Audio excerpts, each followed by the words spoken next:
Hey my loves, இன்னைக்கு நம்ம பார்க்க போற படம் என்னன்னா 2025 வெளியான திருமணாதிரி பார்பரிக் அப்படின்ற ஒரு தெலுங்கு படத்தை பத்தி தான் கைஸ் பார்க்க போறோம். இந்த படத்தோட ப்ரொனன்சியேஷன் கரெக்டான எனக்கு தெரியல கைஸ், கீழே டெக்ஸ்ட் ஃபார்மட்ல வரும், செக் பண்ணி பாத்துக்கோங்க. இந்த படத்தோட ஒன்லைனர் என்னன்னா, ஷாம் அப்படின்ற ஒரு சைக்காட்ரிஸ்ட் இருக்கிறாருங்க. அவருடைய மகனும் மருமகளும் ஒரு ஆக்சிடென்ட்ல இறந்து போயிடுறாங்க. அவங்களுக்கு ஒரு குழந்தை இருக்குங்க, பெண் குழந்தை. ஷாமோடைய பேத்தி மேல அவர் உசிரையே வச்சிருக்காருங்க. பேத்தி கொன்னு அப்படின்னா துடிதுடிச்சு போயிருவாருங்க. அந்த பேத்திக்கு ஒரு 17 வயசு ஆகும்போது திடீர்னு மர்மமான முறையில அவ காணாம போயிடுறா. போலீஸ் ஸ்டேஷன்ல போய் கம்ப்ளைண்ட் பண்ணா, நமக்கு தாங்க இவங்க குழந்தைங்க, அவங்க வளர்றது நமக்கு தெரியவே தெரியாது, மேபி லவ் ஏதாவது சமாச்சாரமா இருக்கலாம் அப்படின்னு போலீஸ்காரங்க நினைக்கிறாங்க. தான் பேத்தி அப்படிப்பட்ட ஒரு பொண்ணு கிடையாது, அவளுக்கு ஏதோ ஒரு தப்பு நடந்திருக்கு அப்படின்னு சொல்லிட்டு ஷாம் தன்னோட பேத்தியை தேட ஆரம்பிக்கிறாருங்க. அந்த இன்வெஸ்டிகேஷன்ல வெளியில வர ட்விஸ்ட் அண்ட் டர்ன்ஸ் தான் மொத்த படமே. கிளைமேக்ஸ்ல நம்ம கொஞ்சம் கூட எதிர்பார்க்காத தாறுமாறான ஒரு ட்விஸ்ட் வச்சிருப்பாங்க. அப்புறம் நம்மளுக்கு வாட்ஸ்அப்லயும் சேனல் இருக்கு. வாட்ஸ்அப் சேனல்ல நீங்க இன்னும் ஜாயின் பண்ணல அப்படின்னா வாட்ஸ்அப்ல போயிட்டு அந்த ஸ்டேட்டஸ் பாக்குற இடத்துல சரண் என்டர்டைன்மெண்ட் சர்ச் பண்ணீங்கன்னா நம்ம சேனல் வந்துடும். கிளிக் பண்ணி ஜாயின் பண்ணிக்கோங்க, ஃப்ரீ தான். நம்ம டெய்லி யூடியூப்ல அப்லோட் பண்ணக்கூடிய வீடியோஸோட டீடைல்ஸ் எல்லாமே அந்த சேனல்ல வரும். இதன் மூலமா நம்ம போடுற வீடியோஸை மிஸ் பண்ணாம பார்க்க முடியும். ஸ்ட்ரைட்டா வீடியோக்குள்ள போயிடலாம். நீங்க பார்த்துட்டு இருக்கிறது சரண் என்டர்டைன்மெண்ட், நான் தான் சரண். வாங்க வீடியோக்குள்ள போலாம். படத்தோட ஸ்டார்டிங் சீன்ல ஒரு அபடனான பில்டிங்கை காட்டுறாங்க. இரவு நேரங்க ஹெவியா மழை பெஞ்சுக்கிட்டு இருக்கு. ராம் அப்படின்ற ஒரு நபர் ரெயின் கோட் எல்லாம் போட்டுக்கிட்டு கையில ஒரு பாக்ஸ் எடுத்துட்டு அந்த பில்டிங் குள்ள நுழையறாருங்க. அந்த பில்டிங் இல்லீகல் ஆக்டிவிட்டி எல்லாம் நடக்கிறதுக்கான இடம் மாதிரி தான் நமக்கு தெரியுது. அங்க கட் பண்ணா இந்த ஊருடைய போலீஸ் ஸ்டேஷனை காட்டுறாங்க.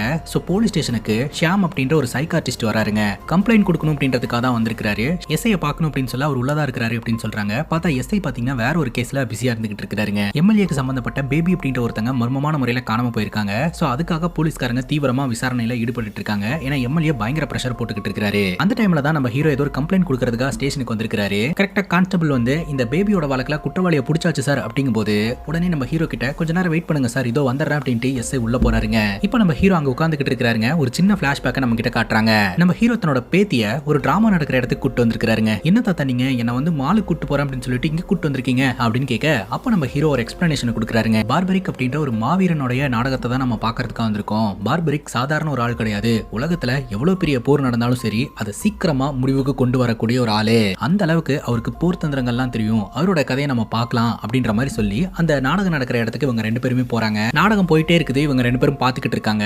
அப்ப நிதி பாத்தீங்கன்னா, தாத்தா நான் வாஷ்ரூம் யூஸ் பண்ணிட்டு வந்துடுறேன் அப்படின்னு சொல்ல, சரி போயிட்டு வாமா அப்படின்னு சொல்லிட்டு இவர் தொடர்ந்து நாடகத்தை பாத்துக்கிட்டு இருக்காரு. வாஷ்ரூம் யூஸ் பண்றேன்னு சொல்லிட்டு போன பொண்ணு ரொம்ப நேரமா ஆள காணோம் அப்படின்னு சொல்லிட்டு பதறி அடிச்சுட்டு நம்ம ஹீரோ வெளியில வந்துடுறாருங்க. பார்த்தா நிதி அங்கிருந்து ஓடி வரா. அதை பார்த்ததும் நம்ம ஹீரோ அப்படியே சமாதானமாயி அங்க உட்கார்றாருங்க.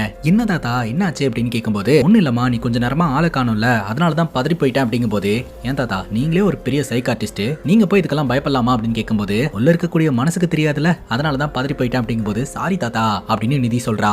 அதுவும் இல்லாம நீயும் நானும் பெஸ்ட் ஃப்ரெண்ட்ஸ் இல்லையா, உன்னை விட்டு நான் எங்க தாத்தா போவேன் அப்படின்னு சொல்லிட்டு இவங்க ரெண்டு பேரும் ஹாப்பியா இருக்காங்க. அப்போ ஒரு பாட்டு வருங்க. அந்த பாட்டுல இவங்களோட கதையை நம்ம கிட்ட காமிச்சிடுறாங்க. சின்ன வயசா இருக்கும்போது எல்லாரும் போலவும் அப்பா அம்மா கூட ஹாப்பியா இருந்த பொண்ணு தாங்க நம்ம நிதி. அம்மா அப்பா தாத்தா அப்படின்னு சொல்லிட்டு எப்போதுமே ரொம்ப ஹாப்பியா இருப்பாங்க. நிதியோட அம்மா அப்பா ஒரு நாள் தனியா வெளியில போயிருந்திருப்பாங்க. அந்த டைம்ல வீட்டுக்கு ஒரு போன் கால் வருங்க. நம்ம ஹீரோ தான் அட்டென்ட் பண்ணுவாரு. செய்தியை கேட்டு அதிர்ச்சிக்குள்ளாயிருவாருங்க. நிதியோட அம்மா அப்பா ஒரு ஆக்சிடென்ட்ல இறந்து போயிருவாங்க.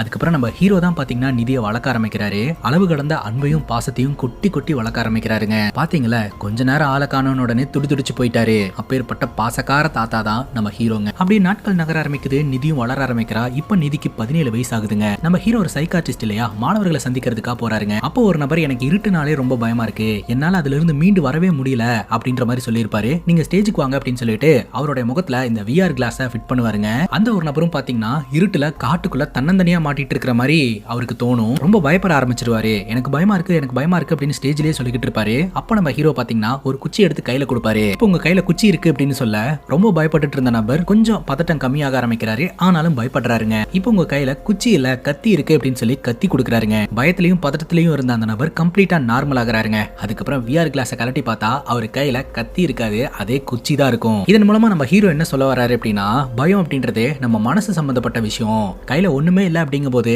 நம்ம எப்படி பயந்தோம், குச்சி இருக்கு அப்படிங்கும் போது ஓரளவுக்கு பயம் கண்ட்ரோல் ஆச்சு, கத்தி இருக்குன்னு உடனே ரொம்பவே பயம் கண்ட்ரோல் ஆயிடுச்சு. சோ அதே மாதிரி தான் நம்ம மனசுக்குள்ளேயே இந்த பயத்தை கண்ட்ரோல் பண்ணி பழகணும்னா கூடி சீக்கிரம் நம்ம பயம் நம்ம விட்டு போயிரும் அப்படின்னு கிளாஸ் எடுக்கிறாருங்க.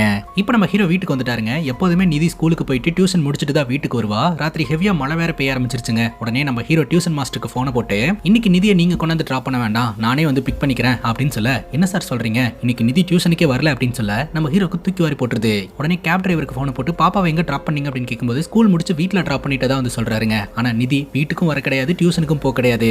ஒருவேளை நிதி தன்னோட ஃப்ரெண்டு வீட்டுக்கு போயிருப்பாளோ அப்படின்னு சொல்லிட்டு ஃப்ரெண்டு வீட்டுக்கு போன் அடிச்சா நிதியோட ஃப்ரெண்டு அவ என் கூட இல்ல தாத்தா அப்படின்ற மாதிரி சொல்லிடுறாங்க. நீங்க 2 பேரும் பெஸ்ட் ஃப்ரெண்ட்ஸ் தானமா, உனக்கே தெரியாதுன்னு சொல்ற அப்படின்னு கேட்கும்போது ஸ்கூல் முடிச்சுட்டு வீட்டுக்கிட்ட அவ இறங்கினது நான் பார்த்தேன், அதுக்கப்புறம் எனக்கு தெரியாது தாத்தா அப்படின்னு அவ சொல்லிடுறா. அங்க கட் பண்ணா இப்ப பிரசன்ட் சிச்சுவேஷன். போலீஸ் ஸ்டேஷனுக்கு தன்னோட பேத்திய காணன் கம்ப்ளைண்ட் கொடுக்கறதுக்காக தான் நம்ம ஹீரோ வந்திருக்காருங்க. இப்ப ஸ்டேஷன்ல இருக்கும்போது ஒரு கான்ஸ்டபிள எல்லாரும் சேர்ந்து தூக்கிட்டு வர மாதிரி நம்ம கிட்ட காட்டுறாங்க.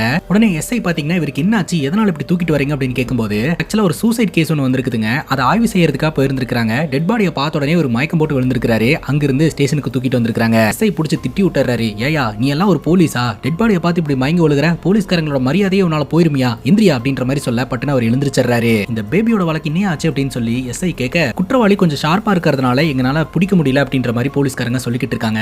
ஆக்சுவலா எம்எல்ஏ இருக்கிறார் இல்லையா, அவரோட பேத்தி ஆசாசியா வளர்க்கக்கூடிய நாய் பேரு தாங்க பேபி. அந்த நாயை எவனொருத்தன் கிட்னாப் பண்ணிட்டாங்க. அந்த நாய் இல்லாம அந்த பொண்ணு சாப்பிட மாட்டேன் அப்படின்னு சொல்லி அடம்பிடிச்சுக்கிட்டு இருக்கா. எம்எல்ஏ அந்த நாய் எப்படியாவது கண்டுபிடிச்சு கொடுங்கன்னு பயங்கரமா பிரஷர் போட்டுக்கிட்டு இருக்காரு. ஸ்டேஷன்ல இருக்கிற மொத்த போலீஸ்காரங்களும் இந்த ஒரு வழக்கு பின்னாடி சுத்திக்கிட்டு இருக்காங்க. இப்போ நம்ம ஹீரோ அங்க வெயிட் பண்ணிட்டு இருக்கிறத பார்த்துட்டு எஸ்ஐ உள்ள வர சொல்லி, உங்க பொண்டாட்டியை காணோம் கண்டுபிடிச்சு தரணும் அவ்வளவுதானே அப்படின்னு கேட்க, இல்ல சார் என்னோட பேத்தி காணாம போயிட்டா அப்படின்னு சொல்ல, உங்க பேத்திக்கு என்ன வயசு இருக்கும் அப்படின்னு கேட்க, 17 வயசு அப்படின்னு ஹீரோ சொல்றாருங்க. இதை கேட்ட உடனே எஸ்ஐ என்ன சொல்றாரு அப்படின்னா, நம்ம குழந்தைங்க கூடயே நம்ம இருக்கிறோம் இல்லையா, அதனால அவங்க வளர்றதே நமக்கு தெரியாது சார். உங்க பேத்திக்கு 17 வயசு ஆகுது அப்படின்னு சொல்றீங்க, ஏதாவது சமாச்சாரம் இருக்கும் அப்படின்னு இன்டைரக்டா உங்க பேத்தி யாராவது லவ் பண்ணி எங்கேயாவது போயிருப்பா அப்படின்ற மாதிரி சொல்றாருங்க. நம்ம குழந்தைங்க கிடையாது பெரியவங்க ஆயிட்டாங்க அப்படின்னு இப்படிதான் நம்மளுக்கு ஞாபகப்படுத்துவாங்க அப்படின்னு சொல்லிட்டு, சரி சார் நீங்க ஒன்னும் கவலைப்படாதீங்க, ஒரு திறமையான ஆபீசரை வச்சு உங்க பேத்தியை கூடி சீக்கிரம் நான் கண்டுபிடிச்சு தரேன் அப்படின்னு எஸ்ஐ சொல்றாரு. அப்ப கரெக்டா மயங்கி விழுந்தார் இல்லையா ஒரு கான்ஸ்டபிள், அவர் சாப்பாடு எடுத்துட்டு உள்ள வராரு. அவர்கிட்ட நம்ம ஹீரோவோட பேத்தியை கண்டுபிடிச்சு தர வேலையை கொடுக்குறாங்க. ஹீரோ மனமுடிஞ்சு அந்த இடத்துல இருந்து கிளம்பிடுறாருங்க. அவர் தான் பயங்கரமான பயந்தாங்கோலியா இருக்கிறாரு. அவர் எப்படி இன்வெஸ்டிகேஷன் பண்ணுவாரு அப்படின்னு சொல்லிட்டு ஹீரோ யோசனை பண்றாரு. ஆனா அந்த கான்ஸ்டபிளுக்கு உள்ளுக்குள்ள பயம் இருக்கே தவிர மத்தபடி ஒரு கேஸை சால்வ் பண்றதுல பயங்கர இன்ட்ரெஸ்ட் இருக்குதுங்க. நம்ம ஹீரோ கிட்ட வந்து கெஞ்சுறாரு, என்ன நம்புங்க சார் நான் கண்டுபிடிச்சு தரேன் அப்படின்ற மாதிரி கேட்கிறாரு. அப்ப நம்ம ஹீரோ அந்த கான்ஸ்டபிள் கிட்ட சொல்றாரு, என் பேத்தி கையில ஒரு டிஜிட்டல் வாட்ச் தான் கட்டியிருந்தா, அதாவது ஸ்மார்ட் வாட்ச் தான் கட்டியிருந்தா, அந்த ஸ்மார்ட் வாட்சை நம்மளால ட்ராக் பண்ண முடியுமா அப்படின்னு கேட்கும்போது கண்டிப்பா முடியும் சார் அப்படின்னு சொல்லிட்டு அந்த கான்ஸ்டபிள் கண்ட்ரோல் ரூமுக்கு கூட்டு போய் ட்ராக் பண்ண ஆரம்பிக்கிறாரு. அப்படி ட்ராக் பண்ணதுல ஒரு கைவிடப்பட்ட பில்டிங்கை காட்டுதுங்க. அந்த இடம் ரொம்ப டேஞ்சர் ஆச்சே சார் அப்படின்ற மாதிரி இவங்க டிஸ்கஸ் பண்றாங்க. அது வேற எந்த இடமும் கிடையாதுங்க. படத்தோட ஸ்டார்டிங் சீன்ல ராம் அப்படின்ற ஒரு நபர் கையில ஒரு பாக்ஸ் எடுத்துட்டு அந்த பில்டிங்ல நுழைஞ்சார் இல்லையா, அந்த பில்டிங் தான். இப்போ நம்ம கிட்ட ஒரு பிளாஷ்பேக் காட்டுறாங்க. படத்தோட ஸ்டார்டிங் சீன்ல ராம் அப்படின்ற ஒரு நபரை நம்ம பார்த்தோம் இல்லையா, இந்த ராமோடைய ஃப்ரெண்டு தாங்க தேவ். தேவ் பாத்தீங்கன்னா ராம ஒரு இடத்துக்கு கூட்டு வராரு. அங்க ரவுடிங் எல்லாம் ஒன்னா சேர்ந்து நாய்களை வளர்த்துக்கிட்டு இருக்காங்க. அந்த இடத்தோட ஹெட் பேரு தாஸுங்க. தாஸ் பாக்குறதுக்கு ஒரு காமெடி பீஸா இருந்தாலும் கையில கன்னெல்லாம் வச்சிருக்காருங்க. அவருக்கு எதிராக யாராவது செயல்பட்டா கொஞ்சம் கூட யோசிக்காம ஷூட் பண்ணி கொலை பண்ணிடுவாருங்க. கொஞ்சம் டெரர் பீஸ் தான் அப்படின்றத நம்ம கிட்ட காமிச்சிடுறாங்க. அந்த இடத்துக்கு ராம தேவ் கூட்டு வராருங்க. தாஸ் கிட்ட பேசி ஒரு ஒயிட் கலர் நாய் ஒன்னு வாங்குறாரு. ராமுக்கு ஒண்ணுமே புரியலங்க. நம்ம ஃப்ரெண்டு தேவ் நம்மள எதுக்காக இந்த இடத்துக்கு கூட்டு வந்தா, நான் எதுக்காக வாங்கினா அப்படின்னு யோசனை பண்ணிட்டே இருக்கிறாருங்க. அங்க கட் பண்ணா இப்ப பிரசன்ட் சிச்சுவேஷன். நிதி கட்டியிருந்த ஸ்மார்ட் வாட்சோட பிரசன்ட் லொகேஷனை ட்ராக் பண்ணதன் மூலமா ஒரு லொகேஷனுக்கு போறாங்க. அங்க போய் பார்த்தா ஃபேமிலி ஆளுங்க தான் இருக்காங்க. அங்க இருக்கக்கூடிய ஆட்களை மிரட்டினா, இந்த வாட்ச் எனக்கு ஒரு இடத்துல கிடைச்சது, நான் எடுத்துட்டு வந்தேன் அப்படின்னு அந்த நபர் சொல்றாரு. சரி எங்க கிடைச்சதுன்னு சொல்லு அப்படின்னு சொல்லி அந்த நபர் அந்த இடத்துல இருந்து கூட்டு போறாங்க. அங்க கட் பண்ணா ராம் மற்றும் தேவோட கதையை நம்ம கிட்ட காட்ட ஆரம்பிக்கிறாங்க. ஒரு ஒயிட் கலர் நாயை இந்த தேவ் வாங்கிட்டு வந்தார் இல்லையா, எதுக்காக அந்த நாயை வாங்கின அப்படின்னு ராம் கேட்க, இவங்க காரை ஒட்டின மாதிரி ஒரு கார் ஒன்று வருதுங்க. உடனே இந்த தேவ் இருக்கிறார் இல்லையா, அந்த நாயோட கழுத்துல இருக்கக்கூடிய அந்த செயினை கழட்டி அந்த கார்காரன்ட்ட கொடுக்க அந்த கார்காரன் பணம் கொடுக்கறான். அப்பதாங்க விஷயம் தெரிய வருது, இந்த தாஸ் வந்து ட்ரக் டீலிங் பண்ணிட்டு இருக்கக்கூடிய ஒரு நபர். நார்மலா ட்ரக் டீலிங் பண்ணா போலீஸ் கிட்ட மாட்டிப்போம் அப்படின்னு சொல்லிட்டு நாயோட செயின்ல இந்த ட்ரக் கடத்தல் வேலையை பண்ணிக்கிட்டு இருக்காங்க. இந்த செயினை கொடுத்தாங்க இல்லையா, அந்த செயினுக்குள்ள ட்ரக் இருக்கும். சம்பந்தப்பட்டவன் அதை எடுத்துட்டு பணத்தை கொடுக்கறான். இந்த தாஸ் அப்படின்ற நபருக்கு தேவ் பணம் கொடுக்க வேண்டியது இருக்குதுங்க. அதுக்காக இந்த தாஸ் கிட்ட வேலை பார்க்கறதா சொல்றாரு. இப்ப கிளைண்ட் கொடுத்த பணத்தை நியாயமா பார்த்தா தாஸ் கிட்ட தானே கொண்டு போய் கொடுக்கணும். ஆனா இந்த தேவ் என்ன பண்றாருன்னா பக்கத்துல இருக்கக்கூடிய கிளப்புக்கு போறாரு. அந்த பணத்தை வச்சு கேம் விளையாடுறாருங்க. ஆனா மொத்த பணத்தையும் தோத்துறாரு. இந்த தேவோட பாயிண்ட் ஆஃப் வியூ என்னன்னா, நான் இன்னைக்கு தோத்துக்கிட்டு இருக்கேன், கண்டிப்பா ஒரு நாள் ஜெயிப்பேன், பெரிய அமௌண்ட் எனக்கு வரும், அந்த பணத்தை வச்சு எல்லா செட்டில்மெண்ட்டையும் பண்ணிடுவேன் அப்படின்ற மாதிரி தேவ் சொல்லிக்கிட்டு இருக்காருங்க. அங்க கட் பண்ணா இப்ப பிரசன்ட்டுங்க. நம்ம ஹீரோ நிதியோட ஸ்மார்ட் வாட்ச் எங்க கிடைச்சது அப்படின்னு சொல்லி கேட்டு அந்த நபரை அந்த லொகேஷனுக்கு கூட்டு போறாருங்க. பார்த்தா ஒரு ரவுண்டானா கிட்ட இந்த ஸ்மார்ட் வாட்ச் கிடைச்சிருக்கும். பக்கத்துல ஏதாவது சிசிடிவி கேமரா இருக்கா அப்படின்னு சொல்லிட்டு செக் பண்ணி பார்க்கும்போது அங்க ஒரு கேமரா இருக்கும். அதோட ஃபுட்டேஜ் எடுக்கலாம் அப்படின்னு முடிவெடுப்பாங்க. அங்க கட் பண்ணா ராமோட கதையை நம்ம கிட்ட காட்ட ஆரம்பிக்கிறாங்க. இப்படிதாங்க இந்த கதை பாஸ்ட்டுக்கும் பிரசன்ட்டுக்கும் போயிட்டு இருக்கும். ஒரு பாயிண்ட்ல இந்த கதைகள்லாம் ஒரு இடத்துல மீட் ஆகும். ராமோட கதையில ராம் ஃபாரின் போகணும் அப்படின்னு ட்ரை பண்ணிக்கிட்டு இருக்காருங்க. அந்த ஏஜென்சி ஆளுங்க 30 லட்சம் ரூபாய் பணம் வேணும் அப்படின்ற மாதிரி கேட்கறாங்க. சோ பணம் இருந்தா மட்டும்தான் இங்க வேலை ஆகும் அப்படின்றாங்க. உங்ககிட்ட பணம் இல்ல, பட் டாக்குமெண்ட்ஸ் இருக்கு, அந்த டாக்குமெண்ட்ஸ் வச்சு ஏதாவது பண்ணணும்னு நினைச்சீங்கன்னா நீ போய் அந்த பொண்ணை பாரு அப்படின்னு சொல்லி ஒரு பொண்ணு கிட்ட அனுப்பி வைக்கிறாங்க. அந்த பொண்ணு பார்த்த உடனே நம்ம ராமுக்கு பிடிச்சு போயிருக்கு. போயிருதுங்க. அந்த பொண்ணு சொல்லிடுறாங்க, இங்கெல்லாம் பணம் இருந்தா மட்டும்தாங்க வேலையாகும் அப்படின்ட்டு. சரி டாக்குமெண்ட்ஸ் கொடுங்க, உங்களுக்கு சொத்து ஏதாவது இருக்கா அப்படின்ற மாதிரி கேட்க இந்த ராம் தயங்குறாருங்க. சோ ராம் கிட்ட பேக்கப்பும் இல்ல, இப்ப பணமும் இல்ல அப்படின்றது தெரிய வருது. அங்க கட் பண்ணா பத்மாவதி அப்படின்ற ஒரு லேடியை நம்ம கிட்ட காட்டுறாங்க. இவங்க வெளி உலகத்துக்கு தெரியற மாதிரி கேப் பிசினஸ் பண்ணிட்டு இருக்காங்க. அது இல்லாம ஏகப்பட்ட இல்லீகல் பிசினஸ் ஒரு பக்கம் இருக்குன்னு வச்சுக்கோங்க. இந்த பத்மாவதியோட அண்ணன் பையன் தான் தேவ். இந்த தேவோடைய ஃப்ரெண்டு ராமும் நம்ம கேப் தான் எடுத்து ஓட்டிக்கிட்டு இருக்கான் அப்படின்ற இன்ஃபர்மேஷனை அசிஸ்டன்ட் கொடுக்குறாங்க. அது மட்டும் இல்லாம உங்க பொண்ணும் இந்த தேவும் அடிக்கடி கார்ல எல்லாம் வெளியில போயிட்டு வராங்க, அது என்ன ஏதுன்னு கொஞ்சம் பாத்துக்கோங்க அப்படின்னு சைஸா போட்டு விட பத்மாவதி செம்ம காண்டா இங்க ஒரு பெரிய பிரச்சனையை நடக்கும்னு பார்த்தா பத்மாவதி சந்தோஷப்படுறாங்க. காரணம் என்ன அப்படின்னு பாத்தீங்கன்னா, பத்மாவதி தன்னோட பொண்ணை தேவுக்கு கல்யாணம் பண்ணி கொடுக்கலாம்னு தான் நினைக்கிறாங்க. இப்போ இவங்க ரெண்டு பேருக்குமே லவ் ஆகுது அப்படிங்கும் போது அது கொஞ்சம் நல்ல விஷயம் தான் அப்படின்ற மாதிரி பத்மாவதி சந்தோஷம் தான் பண்றாங்க. பத்மாவதி தன்னோட வருங்கால மருமகன் கிட்ட, நீ அங்கேயும் இங்கேயும் போய் கஷ்டப்பட்டுக்கிட்டு இருக்க, இந்த கேப் பிசினஸ் டேக் ஓவர் பண்ணிக்கோ, கணக்கு வழக்குகள் எல்லாத்தையும் நீ பாத்துக்கோ அப்படின்னு சொல்ல. ஆனா தேவோட மனசுல என்ன இருக்குன்னா, முதல்ல இந்த தாஸ் கிட்ட வாங்கின பணத்தை எல்லாம் செட்டில் பண்ணணும் அப்படின்ட்டு. தாஸ் கூட சேர்ந்து வேலை பாக்குறதெல்லாம் அத்தைக்கு தெரிஞ்சுன்னா பெரிய பிரச்சனை ஆயிரும் அப்படின்னு சொல்லிட்டு அதை சீக்கிரட்டா மெயின்டைன் பண்றாருங்க. முதல்ல நான் கேப் நல்லா ஓட்டி கத்துக்கிறேன், அதுக்கப்புறம் நான் இந்த பிசினஸ் டேக் ஓவர் பண்ணிக்கிறேன் அப்படின்னு சொல்லிட்டு அந்த இடத்துல இருந்து கிளம்புறாருங்க. அங்க கட் பண்ணா ராமோட அம்மாவை நம்ம கிட்ட காட்டுறாங்க. அம்மாவோட ஃப்ரெண்டு கேக்குறாங்க, உங்க பையன் ராம் நல்லா படிச்சிருக்கிறதா சொன்னீங்க, ஆனா இப்ப கேப் ஓட்டிக்கிட்டு இருக்காரு அப்படின்னு கேட்க, நல்லா படிச்சிருந்தா மட்டும் போதுமா, பணமும் வேணும்ல, அதனால பண தேவைக்காக தான் என் பையன் கேப் ஓட்டிக்கிட்டு இருக்கான் அப்படின்ற மாதிரி ராமோட அம்மா சொல்றாங்க. ராம் வழக்கம் போல கேப் ஓட்டிக்கிட்டு இருப்பாருங்க.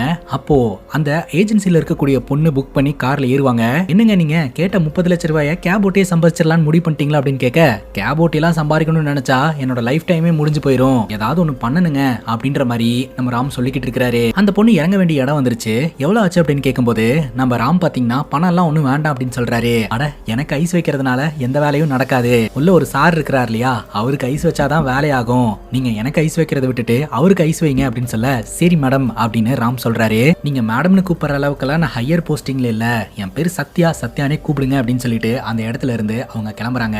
இவர் சத்யா அப்படின்னு சொல்லி ஒரு சவுண்ட் வர்றாரு. அவங்க திரும்பி பார்த்துட்டு போறாங்க. அதுக்கப்புறம் நம்பர் வாங்கி இவர் சாட் பண்ண ஆரம்பிக்கிறாரு, போன் பேச ஆரம்பிக்கிறாரு. ஃபாரின் போறதுக்கு முயற்சி எடுத்தாரோ இல்லையோ, சத்யா கூட போன் பேசுறதுக்கு நிறைய முயற்சி எடுத்து கடைசியில லவ் ஆயிருதுங்க. ரெண்டு பேரும் லவ் பண்ணவும் ஆரம்பிக்கிறாங்க. ஒரு நாள் இவங்க ரெண்டு பேரும் வெளியில போலாம் அப்படின்னு முடிவெடுக்கிறாங்க. சோ ராம் பாத்தீங்கன்னா சத்யாவை பாக்குறதுக்காக வீட்டுக்கு போக, சத்யா குளிச்சுட்டு வந்து தலையெல்லாம் தொட்டிட்டு இருப்பாங்க. அப்ப பின்னாடி இருந்து ஒரு ஹக் பண்றாருங்க. சத்யா என்ன நினைச்சாங்கன்னே தெரியல, திரும்பி பல்லார்னு ஒரு அறை விட்டுட்டு அழுதுட்டே ரூம்குள்ள போய் கதவை லாக் பண்ணிப்பாங்க. அவசரப்பட்டு இந்த மாதிரி பண்ணிட்டோமோ அப்படின்னு சொல்லிட்டு ராம் ரொம்பவே ஃபீல் பண்றாரு. சாரி சாரி அப்படின்னு சொல்லிட்டு கதவு கிட்ட நின்று சொல்றாரு. ஆனா உள்ளே உட்காந்துட்டு சத்யா அழுதுகிட்டு இருப்பாங்க. அதுக்கப்புறம் டிஸ்டர்ப் பண்ண வேண்டாம் அப்படின்னு சொல்லிட்டு ராம் அந்த இடத்துல இருந்து கிளம்பிடுறாருங்க. அதுக்கப்புறம் மறுபடியும் ராம போன் பண்ணி வர சொல்லி எதனால அவங்க இப்படி பிஹேவ் பண்ணாங்க அப்படின்ற கதையை சத்யா சொல்ல ஆரம்பிக்கிறாங்க. சத்யாவோட அம்மா அப்பா இறந்து போயிட்டாங்க. சத்யாக்கு கார்டியனா இருந்த அங்கிள் பாத்தீங்கன்னா சின்ன வயசுல இருந்தே பிசிக்கல் அபியூஸ் பண்ணி இருந்திருக்காரு. யார் மேல சத்யா அளவு கடந்த நம்பிக்கை வச்சிருந்தாங்களோ அவங்களே இந்த மாதிரி பண்ணாங்க அப்படின்னு சொல்லிட்டு சத்யா ரொம்பவே மனமுடைஞ்சு போயிருந்திருக்காங்க. சோ அதுல இருந்து வெளியில வரதுக்கே ரொம்ப சிரமப்பட்டு இருந்திருக்காங்க. ஒவ்வொரு நாள் தூங்கும் போதும் இந்த மாதிரி கனவு வந்து என்ன டிஸ்டர்ப் பண்ணும், உன்னை பார்த்ததுக்கு அப்புறம் தான் எல்லாமே நார்மல் ஆச்சு, திடீர்னு ஒரு நாள் நீயும் என்ன டச் பண்ணும்போது எனக்கு அந்த ஞாபகம் வந்துருச்சு, அதனாலதான் நான் இப்படி ரியாக்ட் பண்ண அப்படின்ற மாதிரி சத்யா சொல்றாங்க. அங்க கட் பண்ணா பிரசன்ட் சிச்சுவேஷன். நிதியோட ஸ்மார்ட் வாட்ச் கிடைச்ச அந்த ஜங்ஷன்ல சிசிடிவி கேமரா இருந்தது இல்லையா, அந்த ஃபுட்டேஜ போலீஸ்காரங்க செக் பண்ணி பாக்குறாங்க. அப்படி செக் பண்ணி பார்த்ததுல ஒரு ஒயிட் கலர் ஆம்னி வேன்ல வந்து ஒரு குரூப் நிதியை கிட்னாப் பண்ணிட்டு போயிருக்காங்க அப்படின்றது தெளிவா தெரிய வருதுங்க. அந்த ஆம்னி வேனோட டீடைலும் சிசிடிவி கேமரால தெளிவா பதிவானதுனால அந்த வேன் டிரைவரை கண்டுபிடிச்சு ஸ்டேஷன்ல வச்சு உரின்னு உரிக்கிறாங்க. அதுக்கப்புறம் அந்த நபர் உண்மையை சொல்லிடுறாரு. இந்த ஆம்னி வேன் டிரைவரும் ஃப்ரெண்ட்ஸும் பாத்தீங்கன்னா இல்லீகலா ட்ரக்ஸை சேல் பண்ணக்கூடிய ஆட்களுங்க. சாயங்காலம் ஒரு 5 மணி இருக்குங்க. ஒரு பையனும் இந்த பொண்ணும் பைக்ல வந்தாங்க. இந்த பொண்ணு அங்க நிக்க வச்சுட்டு இந்த பையன் கிட்ட வந்து ட்ரக் வாங்கிட்டு போனா. கொஞ்ச நேரத்திலேயே இந்த பொண்ணு மட்டும் தனியா ஒரு இடத்துல நின்னுட்டு இருக்கிறத நான் பார்த்தேன். சோ இந்த பொண்ணு தவறான ஒரு பொண்ணு அப்படின்னு சொல்லிட்டு இவனுங்க எல்லாம் டார்கெட் பண்ணி அந்த பொண்ணை கிட்னாப் பண்ணி இருந்திருக்கானுங்க. அந்த டைம்ல தான் நிதியோட ஸ்மார்ட் வாட்ச் கலண்டு அந்த இடத்துல விழுந்திருந்திருக்குது. அந்த ஆம்னி வேனுக்குள்ள வச்சு நிதி கிட்ட அத்துமீறல ஈடுபடுறதுக்கு இவனுங்க முயற்சி பண்ணி இருந்திருக்கானுங்க. ஆனா நிதி அவனுங்களை எல்லாம் போட்டு பொளந்துட்டு அந்த இடத்துல இருந்து தப்பிச்சு ஓடிட்டதா இவனுங்க சொல்றானுங்க. அதுக்கப்புறம் அந்த பொண்ணு எங்க போனா என்ன ஆனான்ற எந்த ஒரு தகவலும் எங்களுக்கு தெரியாது அப்படின்ற மாதிரி அந்த டிரைவர் சொல்றாருங்க. இவனுங்க ஏதோ ஒரு உண்மையை மறைக்கிறானுங்க, இவனுங்கிட்ட இப்படி விசாரிச்சாலாம் ஆகாது, இவனை போட்டு பொலங்க அப்படின்ற மாதிரி சொல்ல பட்டுன்னு நம்ம ஹீரோ வந்து இல்ல அடிக்காதீங்க அப்படின்ற மாதிரி சொல்றாரு. உங்களோட சைக்காலஜிக்கல் மூவ் எல்லாம் இவனுங்க கிட்ட செட் ஆகாது, அடிச்சாதான் உண்மை வெளியே வரும் அப்படின்னு சொல்ல உடனே நம்ம ஹீரோ போயிட்டு 5 மணிக்கு ஒரு பையன் கூட என் பேத்திய பார்த்துதான் நீ சொன்னல, அந்த பையன் யாருன்னு உனக்கு தெரியுமா அப்படின்னு கேட்க, அந்த ஸ்பாட்ல பசங்க எல்லாம் வந்து வாங்குவாங்க, அவ்வளவுதான் எங்களுக்கு தெரியும், அந்த பையன் கூட ஸ்கூல் யூனிஃபார்ம்ல தான் இருந்தான் அப்படின்னு சொல்ல கண்டிப்பா அது நிதியோட கிளாஸ்மேட்டா இருக்கிறதுக்கு வாய்ப்பு இருக்கு அப்படின்னு சொல்லிட்டு அந்த இடத்த விட்டு நம்ம ஹீரோ வெளியில வராருங்க. நிதியோட ஃப்ரெண்டான பிங்கி அப்படின்ற பொண்ணுக்கு போனை போட்டு இந்த மாதிரி நிதிக்கு பெஸ்ட் ஃப்ரெண்ட்ஸ் பசங்க யாராவது இருக்காங்களாமா அப்படின்னு கேட்கும்போது நிதிக்கு பெஸ்ட் ஃப்ரெண்ட்ஸ்னு பசங்க யாருமே இல்ல தாத்தா அப்படின்னு சொல்ல சரிமா அப்படின்னு சொல்லிட்டு ஒரு போனை கட் பண்ணிடுறாரு. ஒரு கான்ஸ்டபிள் உதவி செஞ்சுக்கிட்டு இருந்தார் இல்லையா, அந்த கான்ஸ்டபிளோட பேரு சந்திராங்க. அவர்கிட்ட நம்ம ஹீரோ சொல்றாரு, ஏதாவது இன்ஃபர்மேஷன் கிடைச்சதுன்னா கால் பண்ணுங்க அப்படின்ட்டு. அந்த கான்ஸ்டபிள் பாத்தீங்கன்னா இந்த ஆம்னி வேன் காரங்க கிட்ட இருந்து கைப்பற்றப்பட்ட நிதியோட பேக கையில ஒப்படைக்கிறாருங்க. அதை வாங்கிட்டு அந்த இடத்துல இருந்து கிளம்புறாரு. வீட்டுக்கு வந்து சேர்ல உட்கார்ந்தவர் அப்படியே தூங்கிடுறாருங்க. நிதியை யாரோ ஒருத்தவங்க துரத்திட்டு வந்துட்டு இருக்காங்க. அப்ப திடீர்னு ஒரு நபர் வந்து காப்பாத்துறாருங்க. அந்த நபர் வேற யாரும் கிடையாது, மாவீரன் பார்பரிக். அதுக்கப்புறம் நிதி அடிச்சு புடிச்சு வீடு வந்து சேர்றா. ஹீரோட கையை டச் பண்றா. ஹீரோ கண்முழிக்கிறாரு. பட்டுன்னு பார்த்தா இது எல்லாமே கனவுங்க. கையில நிதியோட பேகை வச்சே தூங்கி இருக்கிறாரு. நிதியோட பேக் ஓபன் பண்ணி பார்த்தா ஹார்ட் டச்சிங்கான ஒரு விஷயம் தெரிய வருதுங்க. நம்ம ஹீரோ நிதியை கூப்பிட்டுட்டு டிராமா பாக்குறதுக்காக போயிருந்திருப்பாரு இல்லையா, அப்போ இந்த பார்பரிக்கோட 2008 எடிஷன் புக் வேணும் அப்படின்னு கேட்டிருந்திருப்பாரு. அது கிடைக்கல. அந்த எடிஷன் புக் ரொம்ப நல்லா இருக்கும் அப்படின்னு சொல்லிட்டு நிறைய இடத்துல ட்ரை பண்ணி இருந்திருப்பாரு. அது கிடைச்சிருந்திருக்காதுங்க. சரி பாத்துக்கலாம் அப்படின்னு சொல்லிட்டு அந்த இடத்துல இருந்து கிளம்பி போயிட்டாருங்க. சோ இது பாத்தீங்கன்னா நிதியோட மனசுல ஆழமா பதிஞ்சிரும். தன்னோட தாத்தாக்கு இந்த புக்கை எப்படியாவது கண்டுபிடிச்சு வாங்கி தரணும் அப்படின்ட்டு அந்த புக்கை கிஃப்ட் பண்றதுக்காக சோர்ஸ் பண்ணி அதை வாங்கி அவ பேக்ல வச்சிருந்திருக்காங்க. அதை எடுத்து தாத்தா பார்த்து கண் கலங்குறாரு. அங்க கட் பண்ணா இந்த கேங்ஸ்டர் தாஸ் இருக்கிறார் இல்லையா, அவர் தேவ் கிட்ட சொல்றாரு, நீ எனக்கு நிறைய பணம் தர வேண்டியது இருக்கு இல்லையா, அதுக்கு மாறா நீ எனக்கு ஒரு வேலை பண்ணு. உங்க அத்தை சிட்டில ஜம்முன்னு கேப் பிசினஸ் பண்ணிட்டு இருக்காங்க.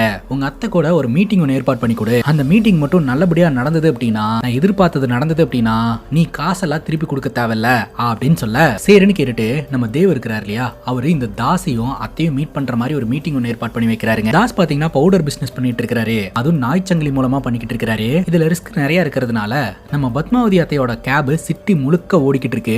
அதனால அந்த கேப்ல வச்சு அவரோட பவுடர் பிசினஸ் பண்ணலாம்னு நினைக்கிறாரு. அதனால நம்ம பத்மாவதி அத்தை கிட்ட வந்து கொலாபரேட் பண்றதுக்கு கேக்குறாருங்க. ஆனா பத்மாவதி அத்தை இல்லீகல் வேலையெல்லாம் நான் பண்ண மாட்டேன் அப்படின்னு சொல்லி பலார்னு ஒரு அற விட்டுறாங்க. செம்ம காண்டாய் தாஸ் அந்த இடத்துல இருந்து கிளம்புறாருங்க. இப்போ நம்ம தேவ் பாத்தீங்கன்னா அத்தை கிட்ட, சாரி அத்தை, அவன் இந்த மாதிரி பிசினஸ் பேசுவான் நான் நினைக்கவே இல்லை அப்படின்னு, இந்த மாதிரி ஆளுங்க கூட எல்லாம் நீ ஃப்ரெண்ட்ஷிப் வச்சுக்காத, தள்ளியே வை அப்படின்ற மாதிரி அத்தை மிரட்டிடுறாங்க. அங்க கட் பண்ணா நம்ம ராமோடைய கேர்ள் ஃப்ரெண்ட் இருக்காங்க இல்லையா, நீ ஃபாரின் போறதுக்கு பணம் ரெடி பண்ணிட்டியா ஆபீஸ்ல கேக்குறாங்க. அப்படிங்கும்போது அது வேலையா தான் நான் வெளியில வந்திருக்கேன், நான் சீக்கிரமா பணத்தை ரெடி பண்ணிடுவேன் அப்படின்ற மாதிரி ராம் சொல்றாருங்க. இப்ப ராம் தேவ மீட் பண்றாரு. ராமுக்கும் இப்ப பண தேவை இருக்கு, தேவுக்கும் இப்ப பண தேவை இருக்கு. இந்த தாசையும் நம்ம அத்தையும் மீட் பண்ண வச்சோம்னா நம்ம பிரச்சனை சால்வ் ஆயிரும் அப்படின்னு தேவ் நினைச்சாரு. ஆனா அத்தை இந்த தாசை பலார்னு ஒரு அற விட்டதுனால இந்த தாஸ் செம்ம டென்ஷன் ஆகி, உனக்கு ஒரு வாரம் தான் டைம், என்கிட்ட வாங்கின பணத்தை என்கிட்ட கொடுத்துரு அப்படின்ற மாதிரி மிரட்டிட்டாரு. பணத்தை கொடுக்கலன்னா என்னைய போட்டே தள்ளிடுவான், எப்படியாவது பணத்தை ரெடி பண்ணி ஆகணும், அதனால இல்லீகல் வழியை கையாளலாமா அப்படின்னு சொல்லி இவங்க டிஸ்கஸ் பண்றாங்க. ஆனா ராமுக்கு இதுல உடன்பாடு இல்லையாட்டு இருக்குதுங்க. எனக்கு புக்கிங் வந்துருச்சு, நான் போறேன் அப்படின்னு சொல்லிட்டு அந்த இடத்துல இருந்து கிளம்பிடுறாரு. அங்க கட் பண்ண இப்ப பிரசன்ட் சிச்சுவேஷன், நம்ம ஹீரோ இருக்கிறார் இல்லையா, அவன் பேத்தி வாங்கி வச்சிருந்த புக்கு எந்த கடையில வாங்கினது அப்படின்றத கண்டுபிடிச்சு அந்த கடைக்கு போறாருங்க. அந்த கடையில இருக்கக்கூடிய சிசிடிவி கேமரால ஏதாவது இன்ஃபர்மேஷன் கிடைக்குமா அப்படின்னு செக் பண்ணி பார்த்தா அந்த பையன் கூட தான் இந்த புக் வாங்குறதுக்காக நிதி வந்திருப்பாங்க. சோ அந்த சிசிடிவி கேமரா மூலமா அந்த பையன் யாரு அப்படின்றது நம்ம ஹீரோக்கு தெரிய வருது. அங்க கட் பண்ணா ராம் கேப் ஓட்டிக்கிட்டு இருக்கும்போது ராமோட கேப்ல ஏறின கிளைண்ட் ஒருத்தர் 30 லட்சம் ரூபாய் பணம் வீட்டுல இருக்கிறத பத்தி போன்ல பேசிக்கிட்டு இருப்பாருங்க. அவரை கொண்டு போய் டிராப் பண்ணிட்டு அந்த வீட்டையே ராம் பாத்துக்கிட்டு இருப்பாரு. இன்னொரு பக்கம் நம்ம ஹீரோ பாத்தீங்கன்னா அந்த பையனோட வீட்டு அட்ரஸை கண்டுபிடிச்சு அந்த பையனோட அப்பா கிட்ட போய் விசாரணை பண்ணா அந்த பையன் போனே எடுக்க மாட்டாங்க. அவன் ஃப்ரெண்ட்ஸோட நல்லா ஜாலி அடிச்சுக்கிட்டு இருப்பாங்க ஒரு ரூம்குள்ள. அதுக்கப்புறம் திரும்ப திரும்ப கால் பண்ணி அவனை வீட்டுக்கு வர வச்சு அவங்க அப்பா விசாரணை பண்ண ஆரம்பிக்கிறாரு. அந்த பையனோட பேரு பிரதீப்புங்க. என்ன மன்னிச்சிருங்க தாத்தா, மன்னிச்சிருங்க தாத்தா அப்படின்ற மாதிரி நம்ம ஹீரோ கிட்ட கெஞ்சுறான். என்னடா பண்ணி வச்ச அப்படின்ற மாதிரி கேட்க அந்த பையன் கதையை சொல்ல ஆரம்பிக்கிறான். நிதியோட தாத்தாக்கு பர்த்டே அப்படின்னு சொல்லிட்டு அந்த பர்டிகுலர் புக் வாங்கணும் அப்படின்னு சொல்லி இந்த பையன் கிட்ட நிதி ஹெல்ப் கேட்டு இருந்திருக்கா. இவங்க 2 பேரும் சேர்ந்து புக் வாங்குறதுக்கு அந்த இடத்துக்கு போயிருந்திருக்காங்க. புக் வாங்கிட்டு வரும்போது ஹெவியா மழை பெஞ்சிருக்கு. ஆல்ரெடி 7 மணி ஆயிடுச்சுங்க. இந்த டைமுக்கு நான் இந்நேரம் வீட்டுல இருந்திருக்கணும், வீட்டுல இல்லைன்னா தாத்தா பதறி போயிருவாரு அப்படின்னு சொல்லி நிதி இந்த பிரதீப் கிட்ட சொல்லிக்கிட்டு இருக்க. பிரதீப் பாத்தீங்கன்னா பட்டுன்னு முத்தம் கொடுத்துறாங்க. இதுல டென்ஷன் ஆன நிதி பாத்தீங்கன்னா பிரதீப்ப பலார்னு ஒரு அற விட்டுட்டு அந்த இடத்த விட்டு கிளம்பிட்டா. என்னடா அது இப்படி ஆயிடுச்சு அப்படின்னு சொல்லிட்டு இந்த பையன் கொஞ்ச நேரம் அங்க நின்று யோசனை பண்ணிருக்கான். அதுக்கப்புறம் கிளம்பலாம் அப்படின்னு சொல்லிட்டு இந்த பிரதீப் அந்த இடத்துல இருந்து கிளம்பிட்டான். அப்படி கிளம்பி போகும்போது நிதி ஒரு கேப்ல ஏறத இவன் பார்த்திருந்திருக்கான். அப்ப நிதி கையில பேக் இல்லங்க. இந்த பிரதீப் கிட்ட இருந்து வந்ததுக்கு அப்புறம் தான் அந்த ஆம்னி டிரைவர்ஸ் கிட்ட இவன் மாட்டி இருந்திருக்கா. அவங்க கிட்ட சண்டை போட்டு அந்த இடத்துல இருந்து தப்பிச்சு வந்து ஒரு கேப்ல ஏறி இருக்கா அப்படின்றத நம்ம ஹீரோ புரிஞ்சுக்கிறாரு. அந்த கேபோட நம்பர் தெரியுமா அப்படின்னு கேட்கும்போது அந்த கேபுக்கு பேக் சைடு ஒரு எருமை போட்டோ இருந்ததை நான் பார்த்தேன் அப்படின்னு சொல்ல, அதை மட்டும் வச்சுக்கிட்டு எப்படி கண்டுபிடிக்கிறதுன்னு யோசனை பண்ணிக்கிட்டு இருக்கும்போது சிக்னல்ல அந்த எருமை போட்டோ போட்ட கேப் ஒன்று போதுங்க. உடனடியாக வண்டியை நிப்பாட்ட சொல்லி நம்ம ஹீரோ இறங்கி வந்து செக் பண்றாரு. ஸோ அந்த கேபுக்குள்ள யாருமே இல்லைங்க, நார்மலா தான் இருக்கு. உடனே நம்ம ஹீரோ ரிட்டர்ன் வந்துடுறாரு. பார்த்தா அந்த வழியா இன்னொரு கேப் போகுது. அதுக்கு பின்னாடியும் பாத்தீங்கன்னா எருமை போட்டோ போட்டிருக்கு. ஸோ சிட்டில எருமை போட்டோ போட்ட கேப் நிறைய ஓடிக்கிட்டு இருக்கு அப்படின்றது தெரிய வருது. இப்ப ராம் மற்றும் ராமோட ஃப்ரெண்ட் தேவ் இருக்காங்க இல்லையா, இவங்க 2 பேரும் சேர்ந்து இல்லீகலா பணம் சம்பாதிக்கலாம் அப்படின்னு முடிவு எடுத்துட்டாங்க கைஸ். அந்த வகையில ராமோட கார்ல டிராவல் பண்ண அந்த கிளைண்ட்டை வீட்டுக்கு வெளியில வரவழைச்சு லேசர் லைட்டை நெஞ்சிலேயே அடிக்கிறாங்க. அந்த பணக்காரங்கிட்ட, இங்க பாரு, நீ கொஞ்சம் அசைஞ்சாலும் ஸ்னைப்பர்ல இருந்து புல்லட் வந்து நெஞ்சில பட்டு நீ ஸ்பாட்லயே இறந்து போயிருவ, நான் கேட்கிற அமௌண்ட்டை கொடுத்துரு அப்படின்னு மிரட்டுறாங்க. அந்த நபருக்கு தெரியாது இல்லையா, ஆப்போசிட்ல இருந்து வரது வெறும் லேசர் லைட் தான், ஸ்னைப்பர் கிடையாது அப்படின்ட்டு. உயிர் பயத்துல அவரும் பணத்தை கொடுத்துறாரு. ஒரு 10 லட்ச ரூபாய் பணம் கிடைக்குதுங்க. அந்த 10 லட்ச ரூபாய ராம் மற்றும் தேவ் ரெண்டு பேரும் ரெண்டா ஸ்பிளிட் பண்ணிக்கிறாங்க. தேவ் என்ன பண்றாருன்னா, வழக்கம் போல அந்த கிளப்புக்கு போய் 5 லட்ச ரூபாய் பணத்தை வச்சு கேம் விளையாடுறாருங்க. 5 லட்ச ரூபாயும் இழந்துடுறாரு. ராம் என்ன பண்றாருன்னா, 5 லட்ச ரூபாய் பணத்தை எடுத்துட்டு போய் அந்த ஃபாரின் அனுப்பக்கூடிய கம்பெனில கொடுக்குறாரு. 5 லட்ச ரூபாய் கொடுத்துட்டீங்க, பேலன்ஸ் 25 லட்ச ரூபாய் பணத்தை எப்ப தர போறீங்க அப்படின்னு கேட்க, 5 லட்ச ரூபாய் கொடுக்க தெரிஞ்ச எனக்கு 25 லட்ச ரூபாய் கொடுக்க தெரியாதா என்ன, நீங்க ஏற்பாடு பண்ணுங்க, நான் பணத்தை ரெடி பண்றேன் அப்படின்னு சொல்லிட்டு ராம் அங்க இருந்து கிளம்புறாரு. தாஸ் இருக்கிறார் இல்லையா, தேவ புடிச்சு பயங்கரமா மிரட்டிக்கிட்டு இருக்காரு. உனக்கு கொடுத்த ஒரு வார டைம் முடிஞ்சு போச்சு, என் பணத்தை கொடு அப்படின்ட்டு. தாஸ் கிட்ட தேவ் பயங்கரமா கெஞ்சிக்கிட்டு இருக்காருங்க. கரெக்டா அந்த இடத்துக்கு வந்த நம்ம ராம் பாத்தீங்கன்னா, அதான் 5 லட்ச ரூபாய் பணத்தை கொடுத்துட்டான்ல, பேலன்ஸ் அமௌண்ட்டை கூடி சீக்கிரம் கொடுத்துரும் அப்படிங்கும் போது, 5 லட்ச ரூபாயா, அவன் 5 ரூபாய் கூட கொடுக்கவே இல்லை அப்படிங்கும் போது, ஏன்டா அந்த 5 லட்ச ரூபாய் என்னடா பண்ண அப்படின்னு கேட்கும்போது, எடுத்துட்டு போய் கேம் விளையாடிட்டேன், எப்படியும் நான் அந்த கேம்ல வின் பண்ணிடுவேன், மொத்தமா கொண்டாந்து செட்டில் பண்ணிடலாம்னு நினைச்சேன், ஆனா மொத்தமா நக்கிட் போயிடுச்சு அப்படின்னு சொல்ல, ஏன்டா இந்த மாதிரி பண்ண அப்படின்னு சொல்லி நம்ம ராம் பாத்தீங்கன்னா தேவ திட்டுறாரு. கடைசியா ஒரு சான்ஸ் கொடுங்க அப்படின்னு சொல்லிட்டு இவங்க ரெண்டு பேரும் கெஞ்சி கூத்தாடி டைம் வாங்குறாங்க. அந்த கைவிடப்பட்ட பில்டிங்ல தேவ் என்ன பண்றதுன்னு தெரியாம சரக்கு அடிச்சுக்கிட்டு இருப்பாருங்க. அந்த இடத்துக்கு நம்ம ராம் ஒரு பாக்ஸோட வராரு. இதைத்தான் படத்தோட ஸ்டார்டிங் சீன்ல நம்ம பார்த்திருப்போம். தேவ் கிட்ட சொல்றாரு, நீ கவலைப்படாத, நாளைக்கு காலையில நம்ம எல்லா செட்டில்மெண்ட்டையும் பண்ணிடலாம் அப்படின்ட்டு. இந்த பாக்ஸ்குள்ள பணம் இருக்காடா அப்படின்னு கேட்க, பாக்ஸ் ஓபன் பண்ணி பார்த்தா உள்ள நாய்க்குட்டி இருக்குதுங்க. என்னடா இது அப்படின்னு சொல்லி தேவ் கேட்க, அப்பதான் ராம் எக்ஸ்பிளைன் பண்றாரு, இந்த நாய் வேற யாருதும் கிடையாது, எம்எல்ஏ உடையது. எம்எல்ஏ உடைய பேத்தி இந்த நாய் இல்லைன்னா சாப்பிட மாட்டாலாம், அதனால எம்எல்ஏக்கு இந்த நாய் ரொம்ப தேவை. சோ இந்த நாயை திருப்பி தரணும் அப்படின்னா இவ்வளவு பணம் வேணும் அப்படின்னு சொல்லி நம்ம பிளாக்மெயில் பண்ணலாம், பணத்தை வாங்கிட்டு நம்ம லைஃபை பார்க்கலாம் அப்படின்ற மாதிரி ஒரு சொல்லிடுறாருங்க. அங்க கட் பண்ணா இந்த எம்எல்ஏவோட வீட்டை காட்டுறாங்க. இந்த நாய் எங்க கிட்ட தான் இருக்குது, 50 லட்ச ரூபாய் பணத்தை கொடுத்தா இந்த நாயை தரோம் அப்படின்ற மாதிரி மிரட்டி இருக்கிறாங்க. சோ அந்த எம்எல்ஏவும் பாத்தீங்கன்னா 50 லட்ச ரூபாய் பணத்தை கொடுத்துடலாம் அப்படின்னு சொல்லி முடிவு எடுத்திருந்திருக்காரு. அங்க கட் பண்ணா இந்த எரும மாடு படம் போட்ட இந்த கார் பாத்தீங்கன்னா சுடுகாட்டுக்குள்ள நுழையுது. யாரோ ஒரு மர்ம நபர் ஒரு டெட் பாடி எடுத்துட்டு போய் எரிக்கிறதுக்காக பணம் கேட்டுக்கிட்டு இருக்காருங்க. ஒருவேளை அந்த டெட் பாடி நம்ம நிதி தான் இருக்கலாம் அப்படின்ற மாதிரி நமக்கு தோணுது. இப்ப இந்த ராம் இருக்கிறார் இல்லையா, இந்த நாய்க்குட்டியை கொண்டாந்து பாக்ஸ்ல ஒரு இடத்துல வச்சிடறாருங்க. அதுக்கு பக்கத்துல ஒரு பெரிய மதில் சுவர் இருக்கு. அந்த சுவருக்கு அந்த பக்கம் ராம் நின்னுக்கிட்டு இருக்காரு. அந்த கிளைண்ட் எப்படி மிரட்டினாங்களோ அதே மாதிரி ஒரு டம்மி லேசர் லைட்டை பாத்தீங்கன்னா அந்த பாக்ஸ் மேல பட வச்சுட்டு ராம் போன் பண்ணி மிரட்டுறாரு, உன்னோட அரசியல் புத்தியை எங்க கிட்ட காட்டாத, நாங்க கேட்ட பணத்தை மதிலுக்கு அந்த பக்கம் தூக்கி வீசிட்டு கிளம்பிட்டே இரு, உன்னோட நாய் உன்ட்ட சேஃபா வரும், நீ ஏதாவது பண்ணணும்னு நினைச்சீனா அந்த நாய் எங்களோட ஸ்னைப்பர் ரேஞ்சில் இருக்கு அப்படின்னு சொல்ல, சரின்னு கேட்டுட்டு அந்த நபரும் அந்த பணம் இருக்கக்கூடிய பேக மதில் சுவர் மேல வீசுறாருங்க. தக்காளி அங்கதாங்க ஒரு ட்விஸ்ட், அந்த பேக் மதில் சுவருக்கு அந்த பக்கம் விலகாம மதில் சுவர் மேலேயே விழுந்துருதுங்க. உடனே போலீஸ்காரங்க இறங்கி ஷூட் பண்ண ஆரம்பிக்கிறாங்க. சோ இவங்க அந்த இடத்துல இருந்து தப்பிச்சா போதும் அப்படின்னு சொல்லிட்டு தப்பிக்கிறாங்க. இன்னொரு பக்கம் மிஷின் மூலமா டெட் பாடி எரிப்பாங்க இல்லையா, அந்த இடத்துக்கு ஒரு பெண்ணுடைய டெட் பாடியை மர்ம நபர் எடுத்துட்டு போறாருங்க. அந்த பொண்ணுடைய டெட் பாடி நிதிதுதான் அப்படின்னு ஆல்மோஸ்ட் நமக்கு கன்ஃபார்ம் ஆகுது. இன்னொரு பக்கம் ஸ்னைப்பர் லேசர் லைட் வந்தது இல்லையா, அந்த இடத்துக்கு போலீஸ்காரங்க போய் பார்க்கும்போது அங்க ஒரு டம்மி தான் வச்சிருக்காங்க அப்படின்றது போலீஸ்காரங்களுக்கு தெரிய வருது. இப்போ அந்த மிஷின்ல டெட் பாடியை வச்சுட்டு அங்க இருக்கக்கூடிய மிஷின் ஆன் பண்ணலாம்னு நினைக்கும் போது ஃபியூஸ் வெடிச்சிருதுங்க. இருங்க சார், நான் போய் ஃபியூஸ் ரெடி பண்ணிட்டு வரேன் அப்படின்னு சொல்லிட்டு அந்த நபர் குடுகுடுன்னு ஓடி வந்து அவருடைய ஃப்ரெண்டான மானியத்துக்கு போனை போட்டு, எவனோ ஒருத்தன் ஒரு ஸ்கூல் பொண்ணோட டெட் பாடியை கொண்டாந்து என்னை எரிக்க சொல்லி மிரட்டிக்கிட்டு இருக்கான், இல்லாட்டி என்னை கொன்றுவான் போல, அந்த பொண்ணு போட்டிருக்கிற ட்ரெஸ்ஸை பார்த்தா உன் பொண்ணு படிக்கக்கூடிய அதே ஸ்கூல் ட்ரெஸ் மாதிரி இருக்கு அப்படின்னு சொல்ல, இவர் போன் பேசிக்கிட்டு இருக்கும்போது இந்த மர்ம நபர் கரெக்டா அந்த இடத்துக்கு வந்துடுறாருங்க. பட்டுன்னு போனை கட் பண்ணிட்டு டார்ச் எடுத்து ரெடி பண்ண ஆரம்பிக்கிறாரு. ஃபியூஸை ரெடி பண்ணிட்டேன் சார் அப்படின்னு சொல்லிட்டு அந்த இடத்துக்கு போறாங்க. இந்த மாணிக்கம் அப்படின்றவரு நம்ம ஹீரோடைய டிரைவர் தாங்க. அவர் உடனடியாக நம்ம ஹீரோக்கு போனை போட்டு, நம்ம பாப்பாவை எவனோ ஒருத்தன் சுடுகாட்டுக்கு எடுத்துட்டு போயிருக்கான் சார் அப்படின்ற மாதிரி சொல்ல, உடனடியாக அடிச்சு பிடிச்சி நம்ம ஹீரோ அந்த இடத்துக்கு போறாருங்க. பட் அந்த மர்ம நபர் மிரட்டினதுனால அதுக்குள்ள மிஷினை ஆன் பண்ணி அந்த மிஷினுக்குள்ள டெட் பாடி அமைச்சிடுறாங்க. கரெக்டா அந்த இடத்துக்கு நம்ம ஹீரோ வராரு. அந்த மர்ம நபரும் தப்பிச்சு போயிடுறாருங்க. இப்போ நம்ம ஹீரோ உள்ள வரும்போது டெட் பாடி எரிஞ்சுக்கிட்டு இருக்குது. அங்க உட்காந்து நம்ம ஹீரோ பயங்கரமா அழுவ ஆரம்பிக்கிறாரு. தன்னோட பேத்தி கூட டைம் ஸ்பெண்ட் பண்ணது, ஹாப்பியா இருந்தது, அது எல்லாத்தையுமே நினைச்சு பார்த்து அழுவுறாருங்க. இப்போ நம்ம ஹீரோ ஹாஸ்பிட்டல் உட்காந்துக்கிட்டு இருப்பாருங்க.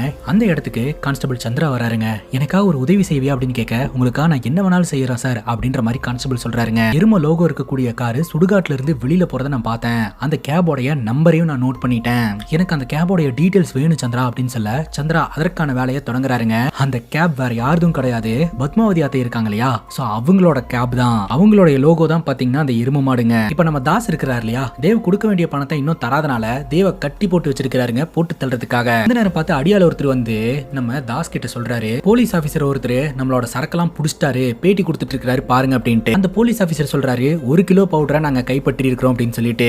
இந்த தாஸ் பயங்கர டென்ஷன் ஆவறாரு. மொத்தம் 10, ஆனா இந்த போலீஸ் ஆபீசர் 1ன்னு சொல்றானே அப்படின்ட்டு. அப்பதான் தெரிய வருது அந்த போலீஸ் ஆபீசர் ஒரு ஃப்ராடு.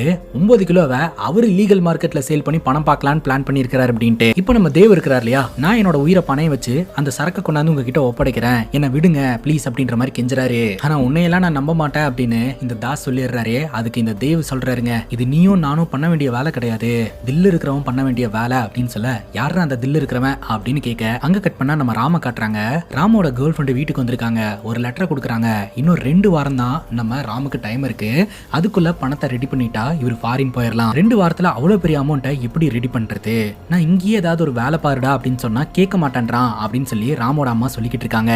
இப்ப சந்திரா நம்ம ஹீரோவை மீட் பண்ணி, நீங்க கொடுத்த கேப் டீடைல்ஸ் வச்சு நான் செக் பண்ணேன், பத்மா அப்படின்றவங்களோட பேர்ல தான் இந்த கேப் ரன் ஆயிட்டு இருக்கு. இந்த பத்மா அப்படின்றவங்க கொஞ்சம் டெரர் தான், பத்மா முன்னாடி யாரும் விரல் நீட்டி கூட பேச மாட்டாங்க, பத்மா கிட்ட இந்த இன்ஃபர்மேஷனை சொல்லிட்டா மத்ததெல்லாம் பத்மாவே பாத்துப்பாங்க அப்படின்னு சொல்ல, அதை நம்ம பண்ணக்கூடாது அப்படின்னு நம்ம ஹீரோ சொல்றாருங்க. நம்ம பேத்தி இந்த மாதிரி பண்ணவன வேற ஒருத்தங்க பழி வாங்க கூடாது, அவனோட கணக்கை நான் தான் முடிக்கணும் அப்படின்னு சொல்லி வெறி கொண்டு இருக்கிறாருங்க நம்ம ஹீரோ. இந்த கேப் காம்பவுண்ட்ல இருந்து வெளியில வரணும்னா அங்க இருக்கக்கூடிய ரெஜிஸ்டர்ல சைன் போட்டு தான் எடுக்க முடியும். சுடுகாட்டுல அந்த காரை பார்த்ததா வந்து நம்ம ஹீரோ சொன்னார் இல்லையா, அந்த டேட்ல இந்த கேபை யாரு எடுத்திருக்கா அப்படின்னு சொல்லி ரெஜிஸ்டர்ல செக் பண்ணலாம்னு முடிவு எடுக்கிறாங்க. கான்ஸ்டபிள் சந்திரா பாத்தீங்கன்னா மஃப்டில இந்த பத்மா கிட்ட வேலைக்கு ஜாயின் பண்ற மாதிரி ஜாயின் பண்ணி ராத்திரி நேரம் யாருக்கும் தெரியாம ரெஜிஸ்டரை போய் செக் பண்றாருங்க. அப்படி ரெஜிஸ்டரை செக் பண்ணதுல இந்த கேபை 2 பேர் தான் மாத்தி மாத்தி ஓட்டிட்டு இருந்திருக்காங்க அப்படின்றது தெரிய வருது. ஒருத்தன் பேரு ராமு, இன்னொருத்தன் பேரு தேவு. ராம பத்தி சொல்லணும் அப்படின்னா ராமோட அப்பா இறந்துட்டாரு, அம்மா டீச்சரா இருந்துட்டு இருக்காங்க. ராம் வந்து வெளிநாட்டுக்கு போய் வேலை பார்க்கணும் அப்படின்னு சொல்லிட்டு ஒரு கம்பெனில வந்து ரெஜிஸ்டர் பண்ணிருக்கான். இந்த பத்மாவோட கேப் கம்பெனில பார்ட் டைமா கார் ஓட்டிக்கிட்டு இருக்கான். இன்னொருத்தன் தேவ், இவன் கையில கொஞ்சம் காசு வந்தாலும் சரி பக்கத்துல இருக்கிற கிளப்ல போய் மொத்தத்தையும் தோத்துட்டு வந்துருவான். இந்த தேவோட அம்மா அப்பா சின்ன வயசுலயே இறந்து போயிட்டாங்க. இந்த பத்மா சொந்த அத்தை. இந்த பத்மா வந்து தேவ் மேல அதிக அளவு நம்பிக்கை வச்சிருக்காங்க. இந்த ராமு தேவ் சின்ன வயசுல இருந்தே பெஸ்ட் ஃப்ரெண்ட்ஸா இருந்திருக்கானுங்க. இப்ப சுடுகாட்டுல இருந்தவன் ஒருத்தன் தான் வந்து டெட் பாடியை கொடுத்தான் அப்படின்னு சொன்னான் இல்லையா, ஆனா ரெஜிஸ்டர்ல இவங்க 2 பேர்த்தோட பேருமே இருக்கு. இவங்க 2 பேர்த்துல நம்ம தேடிட்டு இருக்கக்கூடிய நபர் யாரு அப்படின்னு எப்படி கண்டுபிடிக்கிறது அப்படின்னு கேட்க, அதுக்கு நம்ம ஹீரோ சொல்றாருங்க, சில சமயங்கள்ல உண்மைகளை கண்டுபிடிக்கிறதுக்கு சில பொய்களை விதைக்கிற மாதிரி இருக்கும் அப்படின்ட்டு. என் பேத்தி நிதி காணாம போயிட்டா அப்படின்னு சொல்லி நியூஸ் பேப்பர் கட்டிங் இருக்கக்கூடிய பேப்பர் எனக்கு வேணும் அப்படின்னு சொல்லிட்டு அந்த நியூஸ் பேப்பர் கட்டிங் எடுத்துட்டு நேரா நம்ம ராமோட அம்மாவை மீட் பண்றதுக்காக நம்ம ஹீரோ போறாருங்க. ராமோட அம்மா கிட்ட விசாரணை பண்ணும்போது என் பையன் அந்த மாதிரிலாம் கிடையாது அப்படின்ட்டு பயங்கரமா அழுகுறாங்க. நீங்க தான் ஏதோ மிஸ்டேக் பண்ணிட்டு இருக்கீங்க, என் பையனோட சேர்க்க சரியில்லை தவிர இந்த மாதிரி பண்ணக்கூடிய ஆள்லாம் கிடையாது அப்படிங்கும்போது நம்ம ஹீரோ பாத்தீங்கன்னா இந்த நியூஸ் பேப்பரை எடுத்து ஒரு அம்மாவா யோசிக்காம, நீங்களா ஜென்ரலா கேட்கிற மாதிரி இந்த நியூஸ் பேப்பரை வச்சு பேசுங்க, ரியாக்ஷனை வச்சு கண்டுபிடிக்க முடியுதான்னு பார்க்கலாம், அப்புறம் என்ன வந்து பாருங்க அப்படின்னு சொல்லிட்டு அந்த இடத்த விட்டு ஹீரோ கிளம்பிடுறாரு. இப்போ இந்த தாஸோடைய 9 கிலோ சரக்கு பாத்தீங்கன்னா ஒரு போலீஸ் ஆபீசரோட வீட்டுல இருக்கு இல்லையா, அது எப்படியாவது எடுக்கலாம் அப்படின்னு சொல்லிட்டு தேவ் மற்றும் ராம் முயற்சி எடுத்துக்கிட்டு இருக்காங்க. அப்ப ராம் பாத்தீங்கன்னா தேவுக்கு போனை போட்டு, இந்த போலீஸ் ஆபீசரோட வீடு மொத்தமும் ஆட்டோமேஷன் பண்ணி வச்சிருக்காங்க, ஏதாவது ஒன்னு டச் பண்ணோம்னா அவனோட மொபைலுக்கே அலர்ட் போயிடும், சோ அது எல்லாத்தையும் பிரேக் பண்றது எப்படி அப்படின்னு நான் பார்த்துட்டு இருக்கேன், கூடி சீக்கிரம் நம்ம எல்லாத்தையும் சால்வ் பண்ணிடலாம் அப்படின்னு பேசிக்கிட்டு இருக்கும்போதே கரெக்டா நம்ம ராமோட அம்மா வராங்க. இந்த நியூஸ் பேப்பரை காமிச்சு இந்த பொண்ணு உனக்கு தெரியுமா அப்படின்னு கேட்கும்போது நம்ம ராம் பாத்தீங்கன்னா அப்படியே திணறாரு. உன்னோட லைஃப்ல என்னடா நடந்துட்டு இருக்கு, என்னடா பண்ணிட்டு இருக்க அப்படின்னு சொல்லி ரொம்ப எமோஷனலா கேள்வி கேட்கறாங்க. இதனால பாத்தீங்கன்னா ராம் உண்மை சொல்லிடுறேன்னு சொல்றாருங்க.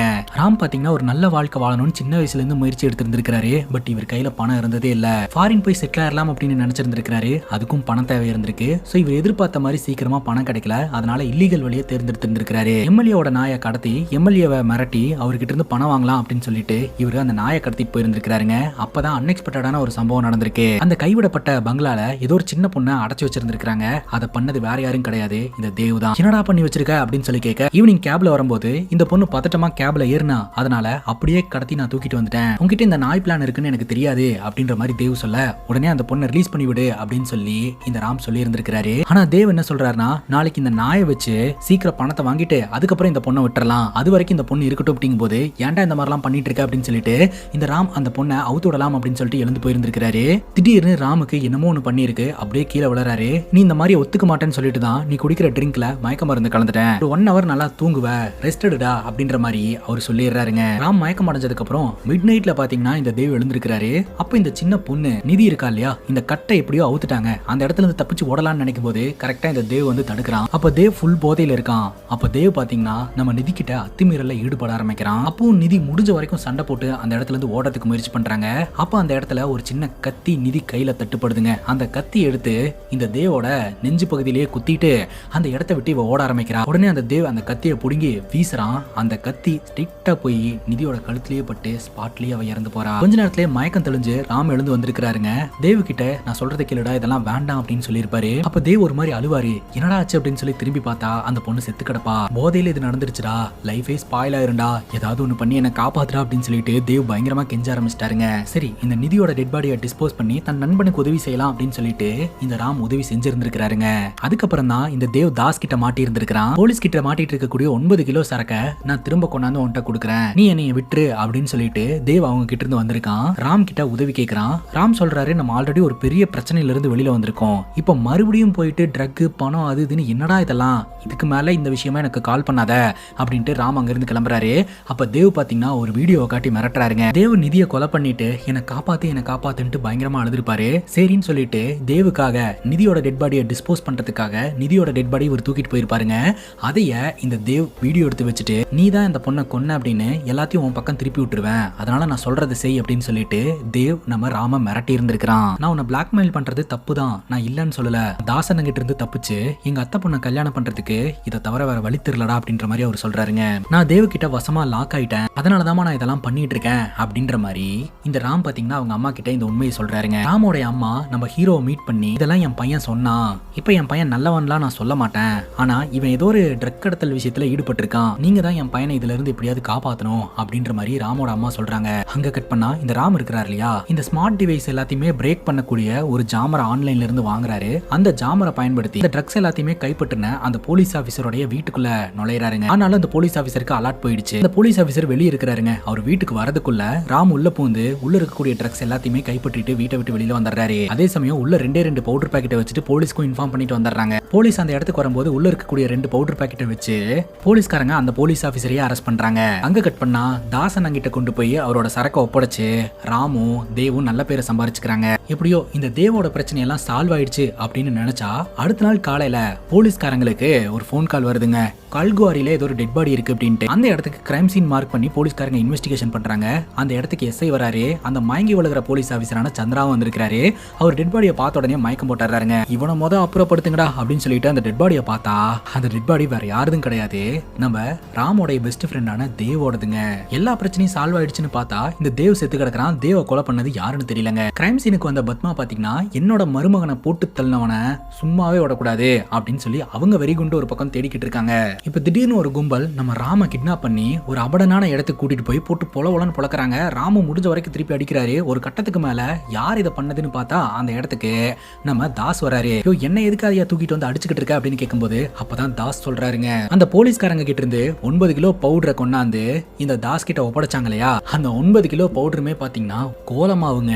இப்ப ராம் யோசனை பண்றாரு, நம்ம கரெக்டா பக்காவா பிளான் பண்ணி தான் அந்த போலீஸ் ஆபீசரோட வீட்டுக்குள்ள நுழைஞ்சோம், கரெக்டா இன்னிதான் அந்த ட்ரக் பேக்கையும் எடுத்துட்டு வந்தோம், அப்படி இருக்கும்போது எப்படி அது கோலமாவா மாறுச்சு அப்படின்னு ஒரு டீ கடையில் உட்காந்து யோசனை பண்ணிட்டு இருக்காரு. ஆப்போசிட்ல கான்ஸ்டபிள் சந்திரா உட்காந்துக்கிட்டு இருக்காருங்க. என்ன பாஸ் ரொம்ப யோசனையில உட்காந்துக்கிட்டு இருக்கிற மாதிரி இருக்கு, எதை பத்தி, ட்ரக் பத்தி தானே அப்படின்னு கேட்க ராமுக்கு தூக்கி வாரி போட்டுருது. அந்த ட்ரக்கை எக்ஸ்சேஞ்ச் பண்ணது வேற யாரும் கிடையாது, ராதிகா அப்படின்ற ஒருத்தங்க தான், அது வேற யாரும் கிடையாது உங்க அம்மா தான் அப்படின்னு சொல்ல ராமுக்கு மறுபடியும் தூக்கி வாரி போடுது. ஆக்சுவலா ராம் பாத்தீங்கன்னா அந்த வீட்ல இருந்து ட்ரக்கை கைப்பற்றி அந்த கேபுக்குள்ள வச்சு தேவ அந்த இடத்துல இருந்து எடுத்துட்டு போக சொல்லி இருந்திருப்பாரு. போற வழியில ராமோட அம்மா கை நீட்டி இருக்காங்க. என்னம்மா இந்த பக்கம் அப்படின்னு கேட்கும்போது என் கூட ஒர்க் பண்ற டீச்சருக்கு உடம்பு சரியில்லை, அதனாலதான் பாக்கலான்னு போயிட்டு இருக்கேன் அப்படின்னு சொல்ல சரி ஏறுங்கம்மா அப்படின்னு சொல்லிட்டு தேவ் அந்த கேப்லயே உட்கார வச்சு கூட்டிட்டு போயிருந்திருக்காரு. ஒரு நிமிஷம் இங்க நிப்பாட்டு, மெடிக்கல் ஷாப்ல போய் மாத்திரை மட்டும் வாங்கிட்டு வந்துறேன் அப்படின்னு சொல்ல சரின்னு கேட்டு தேவ் வந்து மாத்திரை வாங்குறதுக்காக போயிருந்திருக்காருங்க.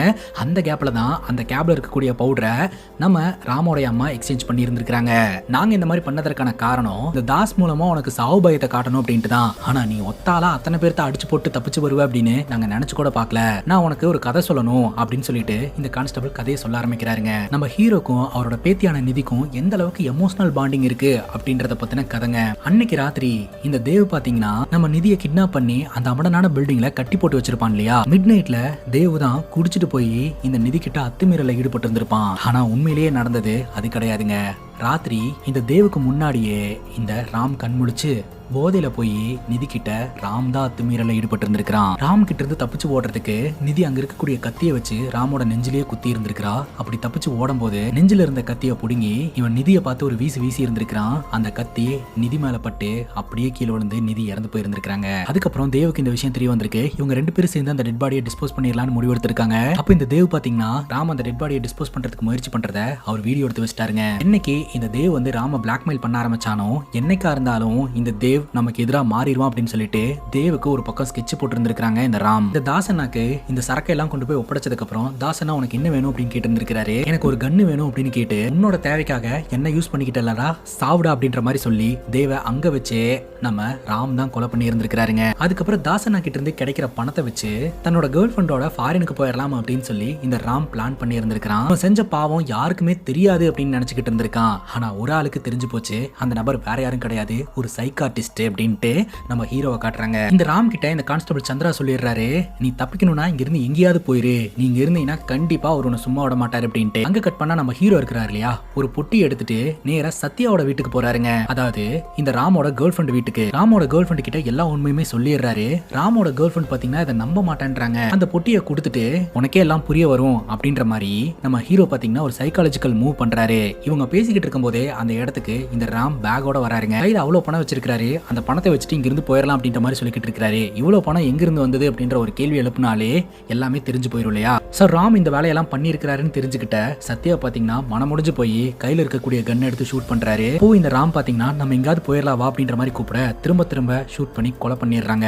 அதுக்கப்புறம் நம்ம ஹீரோ அங்க இருந்து கிளம்புறாருங்க. ஹீரோ கிட்ட கான்ஸ்டபிள் சந்திரா கேக்குறாரு, இதுக்காக அந்த பொண்ணு கையால அவனை சாவடிச்சிங்க அப்படின்ட்டு. ஆக்சுவலா ராமோட கேர்ள் ஃப்ரெண்ட் இருக்காங்க இல்லையா, அவங்களுக்கு சின்ன வயசுல ஒருத்தர் மூலமா பிசிக்கல் அபியூஸ் நடந்தது. பட் அவங்கனால பிசிக்கல் அபியூஸ் பண்ணவன ஒண்ணுமே பண்ண முடியல. ஒரு சின்ன பொண்ணை இந்த ராம் பிசிக்கல் அபியூஸ் பண்றதுக்கு முயற்சி பண்ணி இருந்திருக்கான். அவனை இப்ப நம்மளால எது வேணாலும் பண்ண முடியும் அப்படின்னு சொல்லி அதற்கான வாய்ப்பை நான் அமைச்சு கொடுத்தேன். அது மட்டும் இல்லாம இதை பண்ணதுனால இந்த பொண்ணு ஜெயிலுக்கு போக மாட்டா, அதுக்கு நான் வேற ஒரு ஏற்பாடு பண்ணி வச்சிருக்கேன் அப்படின்னு ஹீரோ இன்னொரு ட்விஸ்ட் வைக்கிறாருங்க. இந்த பத்மா இருக்காங்க இல்லையா, அவங்க கிட்ட உங்க மருமகனை போட்டு தள்ளினது வேற யாரும் கிடையாது, உங்க மருமகனுடைய பெஸ்ட் ஃப்ரெண்டான ராம் தான் அப்படின்னு சொல்லிட்டாங்க. உடனடியாக ராம போட்டு தள்ளுறதுக்காக பத்மாவுடைய கேங் இந்த இடத்துக்கு வராங்க.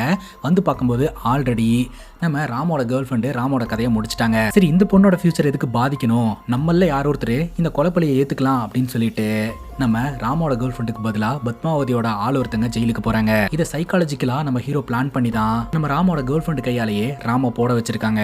சரிப்பா எல்லாம் ஓகே, இந்த ராம் தான் கில்லர் அப்படின்னு நம்ம ஹீரோக்கு எப்படி தெரிய வந்தது அப்படின்னு கேட்டீங்கன்னா அங்கதான் தாறுமாறான இன்னொரு ட்விஸ்ட் வைக்கிறாங்க. நாம நினைச்சுக்கிட்டு இருக்கோம் நிதி செத்து போயிட்டா அப்படின்ட்டு, ஆனா நிதி சாகலங்க, ஹாஸ்பிட்டல்ல அட்மிட் செய்யப்பட்டிருக்கா. நிதி செத்துட்டா அப்படின்னு சொல்லிட்டு சுடுகாட்டுக்கு நிதியோட பாடி எடுத்துட்டு போனாங்க இல்லையா, அங்க ஆல்ரெடி எரிக்கிறதுக்காக பெண்டிங் வச்சிருந்த பாடியை பாத்தீங்கன்னா அங்க இருக்கிறவரு எக்ஸ்சேஞ்ச் பண்ணிட்டாருங்க.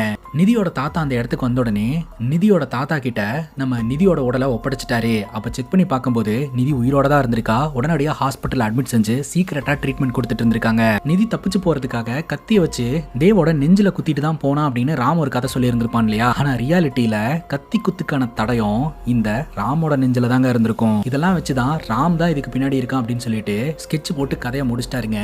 இப்ப ஹாஸ்பிட்டல் இருக்கக்கூடிய நிதி கொஞ்சம் கொஞ்சமா ரெக்கவர் ஆக ஆரம்பிக்கிறா. இத்தோட இந்த படம் முடியுது. இந்த படத்தை பத்தி நீங்க என்ன நினைக்கிறீங்க அப்படின்னு உங்களோட கருத்தை கமெண்ட் செக்ஷன்ல பதிவு பண்ணுங்க. அண்ட் இதே மாதிரி வேற எதனா படத்தை பத்தி பேசணும் அப்படின்னு நினைச்சீங்கன்னா படத்தோட பேரை கமெண்ட் செக்ஷன்ல சொல்லுங்க. இதே மாதிரி வேற ஒரு நல்ல வீடியோல வந்து சந்திக்கிறேன். Love you guys, take care and cheers.